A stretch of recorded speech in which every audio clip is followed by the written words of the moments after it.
Sino ba sa atin ang hindi nakakaramdam ng panghihilo sa buong buhay natin? Malamang isa sa atin ang nakaranas na ng ganito, gawa ng motion sickness, stress, anemia, dehydration o ano pang uri ng karamdaman. Karaniwan, ang pagkahilo ay hindi naman mapanganib sa buhay ng isang tao. Ngunit may ilan na nakapagbibigay din ng kaba at maaring makadulot pa ng disgrasya. Tulad na lang ng isang uri ng pagkahilo na tinatawag nilang vertigo. Vertigo is spinning sensation. Medical science differentiates between two entities of vertigo.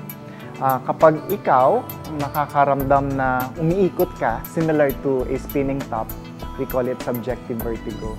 Kapag nararamdaman mo naman ang paligid mo ay umiikot sa iyo, we call that objective vertigo. So, vertigo is not lightheadedness.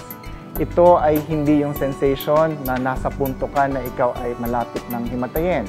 Iba rin ang motion sickness, it's not vertigo, dahil ang motion sickness ay pagkahilo sa hinang gumagalaw na sasakyan. Ang vertigo ay maaring magsimula kapag magkaroon ng problema alinman sa dalawang bahagi ng ating katawan na responsable sa ating balanse.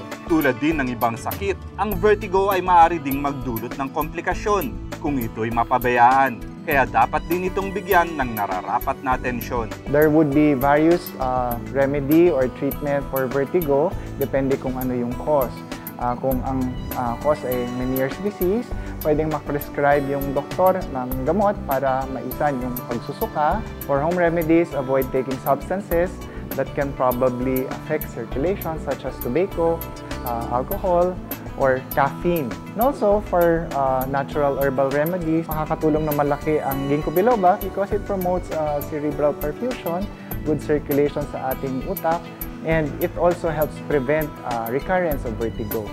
Ang isang pwedeng lumaban sa sakit na ito ay ang Circulan. Ang mga sangkap nitong garlic, ginkgo biloba, hawthornberry at lemon balm ay maaaring makatulong sa mga taong may vertigo o para makaiiwas sila nito. Pangunahing payo natin is safety.